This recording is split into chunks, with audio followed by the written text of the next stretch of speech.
We have so much great content with the conversations that I have with my friends. We cannot fit it into one show. So here's a bonus clip with more of our conversation.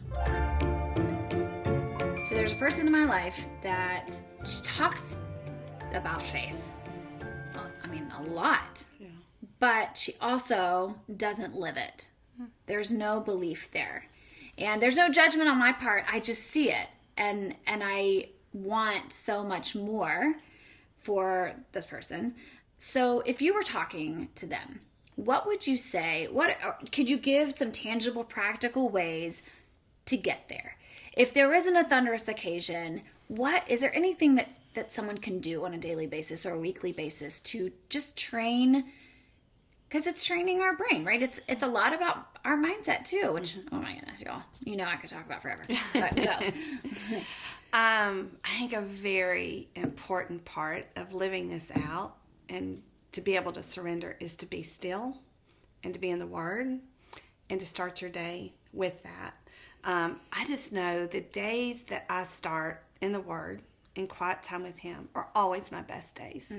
And we can get really busy in life, and that will always, not always, but a lot of times is the one thing that's skipped over, right? And He's just asking for the first part of your day. And we have to be still and be quiet in order for Him to speak to us. You have to get the noise out, disappear from the noise. So that would be the probably the first thing. It really is unbelievable how different my days are when I start that way. Whether that's in the Word or with a podcast or a sermon, whatever that is. I read a book one time about, it was called Wake Up Happy, which I love. And he talks about in the book how there's one song that every time he hears it, it makes him happy. And that's what his alarm clock is. When the alarm goes off, he wakes up to that song and it just starts him in a happy place.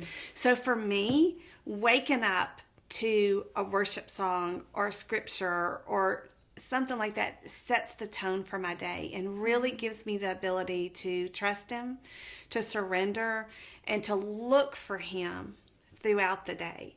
And I never make light of even the smallest things that I see Him. And I think, this is God. And if you can focus on those God winks throughout the day. And I think that's a good way to really hone in to having a relationship with Him. So you would say to someone who is just struggling with getting fully there to just baby steps in the morning. Yes. Just be quiet, be still, which is, again, like you said, so hard for us to do. Getting into the Word, starting with a fun song or something that makes you happy, because I think a happy mind breeds just other happy qualities, and it, like you said, starts your day. That is a good practice for people. Yeah, and look for Him. Yeah. He's there. I love that. If we could, so I honestly, I love that you said look for Him, because if we can train our brains to be so aware of what is happening throughout our day, to notice things, there are things that will start sticking out to us, and and those are those experiences. That's not a coincidence. Yes. That is because you are in line with your Creator. You are walking in alignment. And that's good. I picture Him right here all day. He's got His arm around me. He's hugging me if I need a hug. He's encouraging me if I need. He's saying, you can do this. Be strong. Be courageous. Whatever it is. He's just there all day. And I think it's a visualization. It's hard because you can't physically see Him. But, I mean, there have not been many times. I remember we had a really rough week in our family one week. Our youngest one had a terrible thing going on with a dental thing, and my husband got a really bad illness and ended up in the hospital for 2 days, and it was just a rough week. Lots of prayer through that week, and by Sunday everybody was good. My husband was not able to be at church that day. The girls were back in their program, and we were late because we're always late to church. It's just, you know, when you have two girls, you're just late. That's just what you do. And so I remember walking into church late, and there were two seats by themselves, and I sat down next to a chair that was empty. And this had never happened before. But the minister had read a passage from Matthew about, you know, witnessing, going out, knocking on doors, and if they welcome you in, give them the peace of the Lord. If not, knock the dust off and continue on. And I was trying to prepare for a huge art show where you have to have 30 or 40 paintings ready. I'd really been struggling. Like, I just didn't know what to paint. It was just a creative block. And he said, I want you to take a minute and turn to the person next to you and talk about this scripture. Well, there was nobody next to me. It was an empty chair. And it was the sweetest conversation with the Lord. He goes, I want you to do paintings of doors. Just doors. Just all paintings of just doors. And I want you to share this scripture in your booth that weekend. And every time I tried to tell somebody the story, I started bawling my eyes out because it was such a sweet moment with the Lord.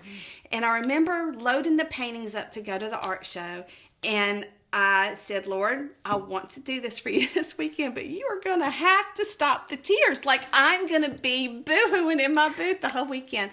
And it was the coolest thing because I felt I had really searched and looked for him, and I felt his answer, and he was with me the entire weekend. Not one tear was shed. I had the opportunity I had the scripture up, and it was an amazing weekend. So it's moments like that. That was a surrender moment. He said, do paintings of doors. And I thought, okay, well, that's odd. Who wants a painting of a door? But I surrendered, and he gave us such a blessed weekend. That's awesome.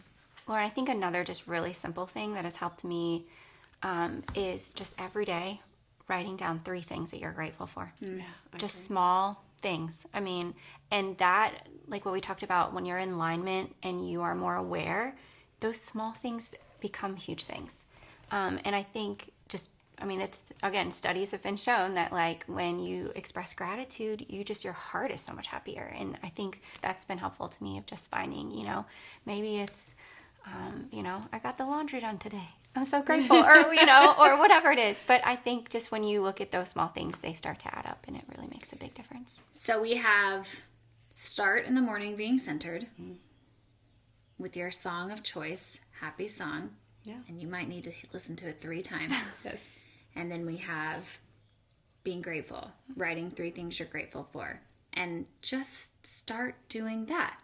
I even do that at the end of the day with visualization. So I have a journal, and at the end of each day, throughout the day, I take pictures of happy moments. And at the end of the day, I actually put those pictures in the journal and write. So, yeah, I think beginning and ending and trusting in the middle. Yeah, those are good. Yeah. And if you're just getting started, those are little things that you can do.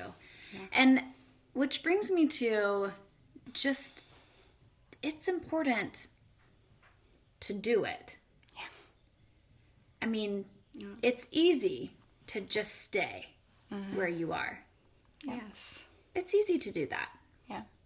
It's a little hard to start implementing things, taking steps, because it's actually doing the work. But that we're called to do the work, right? And the great things are at the end of, like, in the work, in the journey. And that's where, like we talk about personal development, like all these things, it's a lifelong journey. But what's so awesome is if we keep going and you keep going, like, you start to see more and more of the goodness and the sweetness. And, like, that's what makes the journey so worth it.